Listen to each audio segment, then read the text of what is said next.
Sunday. First of all, let's talk about the Indigenous Round. Important time and important round, and great for the club to recognise it in the way they do.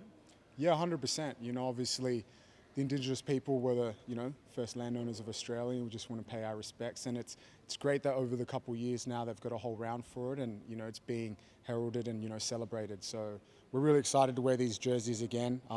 Shane, who designed our last year's jersey, has done a fantastic job, and he came in yesterday and spoke a bit to us. So we're looking forward to getting out there and representing the Indigenous people and the people of Australia, doing them proud.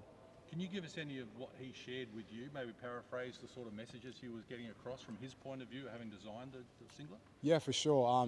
He talked a bit about his journey growing up and, finding his identity and not really recognising as an Indigenous man early on because he didn't know his roots. He didn't know where he came from until Jack, the other guy who came in with him as well.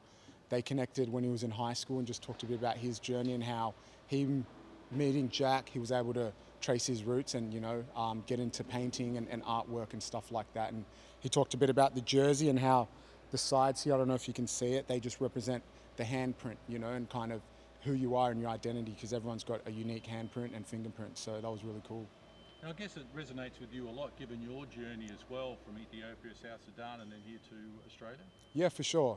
Just hearing him speak, you get goosebumps because there was just a lot of similarities in, my journey and a lot of South Sudanese who we have an abundance of South Sudanese players in the league. So just to have that celebrated as long as the Kiwis and the Māori people and the Cook Islands. So it's really cool and something where it just brings unity and brings everyone together just to celebrate one culture and all the other cultures that are represented in the Indigenous Round.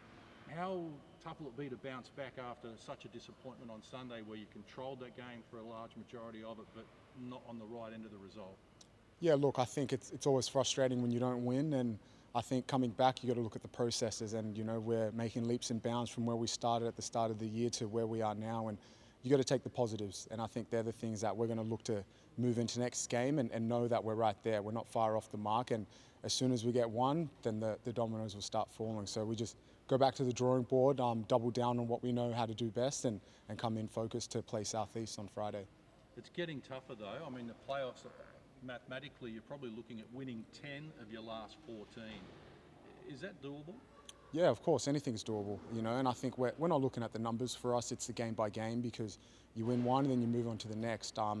Mathematically, all that stuff, we'll leave it up to the back end of the season where, you got to crunch the numbers, but right now we're just focusing on South East and focus on their processes and how they go about it and how we best to stop it. And can I just ask you about the last play that was drawn up to try and win the game on Sunday? I don't know if you can try and explain that to us, how, in a brief way, sort of why it didn't work or why you didn't get the result you wanted. Look, I think Sydney defended it quite well, at the back end of that. We had a quick timeout to see how we're going to set up. We had a play drawn up ready to get our shooters open, and the guys in the right spots to score. And then we saw how they were manning up on us, and we took another quick timeout to kind of reassess. And, at the end of the day, they made a defensive effort, put two on the ball, and we couldn't get a shot off. So there's stuff we work on every day, and, we're really comfortable in those scenarios. And, once again, there's another one that slipped away, but you can't dwell on that. We've got to look to the future and look to play South East. You spoke about the team's identity a bit earlier. Yeah. What is the team's identity? Like, in terms of right now, what is this team's identity? Sort of sitting 5 and 9. Just explain it to us what it is. Yeah, look, I think it's always a tough one, right? Coming after a loss, you kind of search as to who you are, and we're confident in our ability to defend. We've shown that night in and night out, and our ability to be a beast on the offensive board. So we play tough with grit, and on our offense is coming. We're letting that flow. We're starting to put points on the board, but at the end of the day, we're a defensive team, and I think that shows in the comparison to the other teams in the league. So we just have to double down on that process. So what is it going to be? What's going to be to get you out of the funk and sort of fix this offense that you're sort of saying that not needs to be fixed, but needs to sort of be the bit that gets you guys over the line next week and from then on? Look, just a lot of more training and a lot more tuning into the finer details, which you slip 2 points here and there, and at the end it comes up and on the back end, and you lose a close game by 3. So once again, our coaches are doing a great job scouting and making sure that we're locked in every single day coming in to do what we need to do to win, and that's the little things. Because obviously once you get one going, things can open up because this league's very close and on any given night, it's anyone's game. Do you think that's what it's all come down to? You guys are just in a bit of a funk at the moment. Things aren't going your way, flip of the coin kind of situation, and all it needs to be is just a win, and they'll turn everything around.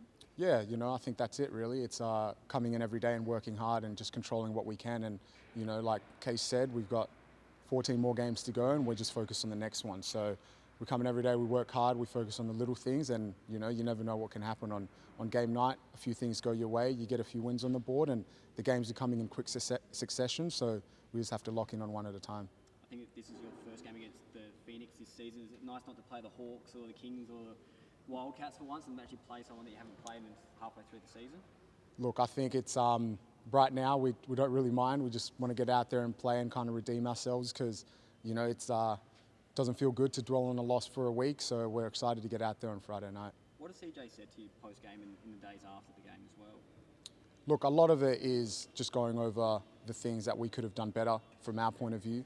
You never blame circumstance. You look intrinsically first, and the things that us as players, them as coaches could have done better in certain situations. And there's always tons. There's hindsight's a great thing. And once we do the review, then we go on the practice court and we go over them.